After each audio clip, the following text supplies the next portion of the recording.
श्री स्वामी समर्थ. ही घटना आहे अनिल देशमुख यांची. अनिलचा ट्रान्सपोर्टचा व्यवसाय होता. व्यवसायानिमित्त त्याला रात्री अपरात्री प्रवास करावा लागे. अनिल स्वामींचा भक्त होता, पण तो चमत्कारांवर विश्वास ठेवणारा नव्हता. त्याच्यासाठी कष्ट हेच सर्वस्व होते. ती पावसाळ्याची रात्र होती. अनिल आपल्या नवीन स्कॉर्पिओने पुण्याहून कल्याणला जायला चालला होता. रस्ता माळशेज घाटातून जात होता. रात्रीचे 2 वाजले होते. पाऊस इतका भयानक होता की वायपर चालू असूनही समोरचे काहीही दिसत नव्हते.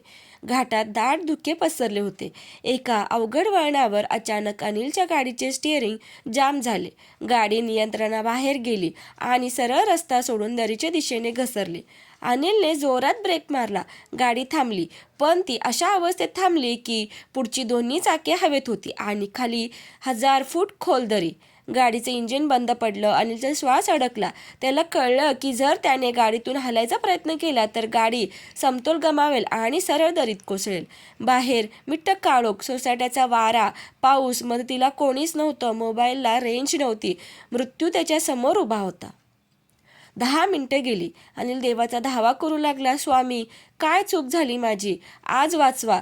तेवढ्यात गाडीच्या मागच्या काचेवर कोणीतरी टकटक केलं. टक टक टक. अनिलने आरशात पाहिलं. इतक्यात रात्री या घनदाट जंगलात आणि पावसात बाहेर एक वृद्ध माणूस उभा होता. त्या माणसाने खिडकीतून इशारा केला, घाबरू नकोस, हँडब्रेक खाली कर आणि गाडी रिव्हर्स घे. अनिल ओरडला, बाबा, गाडी दरीत पडेल, पुढची चाकं हवेत आहेत. तो वृद्ध माणूस खणखणीत आवाजात म्हणाला, मी सांगतोय ना, तू फक्त माझं नाव घे आणि गाडी मागे घे.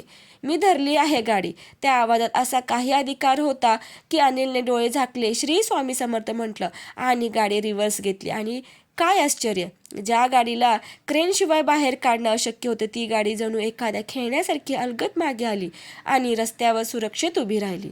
अनिलच्या जीवात जीव आला. तो धावत गाडी बाहेर आला, त्या बाबांचे आभार मानायला. समोर एक भव्य व्यक्तिमत्व उभं होतं. पांढरी दाढी, तेजस्वी डोळे, अंगावर फक्त कफनी. ते पावसात उभे होते, पण त्यांचे कपडे ओले नव्हते. अनिलने त्यांचे पाय धरले. बाबा, तुम्ही देवदूत आहात. मी तुमच्यासाठी काय करू शकतो? तुम्हाला कुठे सोडायचं आहे का? ते बाबा हसले. मला कुठे जायचं नाही, मी इथेच असतो. फक्त एक काम कर, तू खूप थंडी वाजते, तुझी ती गाडीतली लाल शाल मला देशील? अनिलने क्षणातच विलंब न लावता आपल्या गाडीतील नवीन लाल शाल काढली व त्या बाबांच्या अंगावर पांघरली. बाबा म्हणाले, जा आता, मागे वळून बघू नकोस. अनिल गाडीत बसला. थोडे पुढे गेल्यावर त्याने आरशातून मागे पाहिलं. रस्ता रिकामा होता. ते बाबा गायब झाले होते. अनिलला वाटलं कदाचित ते जंगलातल्या वाटेतून निघून गेले असतील, पण खरा धक्का त्यांना 2 दिवसांनी बसला. अनिल या घटनेनंतर दर्शनासाठी अक्कलकोटला गेला. त्याने मठात प्रवेश केला. गाभाऱ्यात स्वामींच्या मूर्तीसमोर नतमस्तक झाला. जेव्हा त्याने मान वर केली आणि स्वामींच्या मूर्तीकडे पाहिले, तेव्हा त्याच्या पायाखालची जमीनच सरकली. त्याला दरदरून घाम फुटला. स्वामींच्या मूर्तीला पुजाऱ्यांनी जी शाल नेसवली होती, ती तीच लाल शाल होती जी अनिलने 2 रात्रींपूर्वी माळशेज घाटात त्या वृद्ध बाबांना दिली होती. अगदी तीच डिझाईन, तोच रंग. अनिलने धावत जाऊन पुजाऱ्यांना विचारले, गुरुजी, ही शाल कुठून आली? पुजारी म्हणाले, अहो, काय सांगू, परवा रात्री एक चमत्कारच झाला. सकाळी आम्ही गाभारा उघडला तेव्हा स्वामीच्या अंगावर ही शाल होती. रात्री तर आम्ही साधी वस्त्र नेसवली होती. मठाची कडी कुलपे बंद असताना ही शाल आत आली कशी हे कोणालाच समजलं नाही, पण भक्तांनी प्रसाद मानून ती तशीच ठेवली आहे. अनिल तिथेच कोसळला आणि रडू लागला. त्याला समजले की त्या काळ रात्री घाटात त्यांची गाडी धरणारे दुसरे तिसरे कोणी नसून साक्षात ब्रह्मांड नायक होते.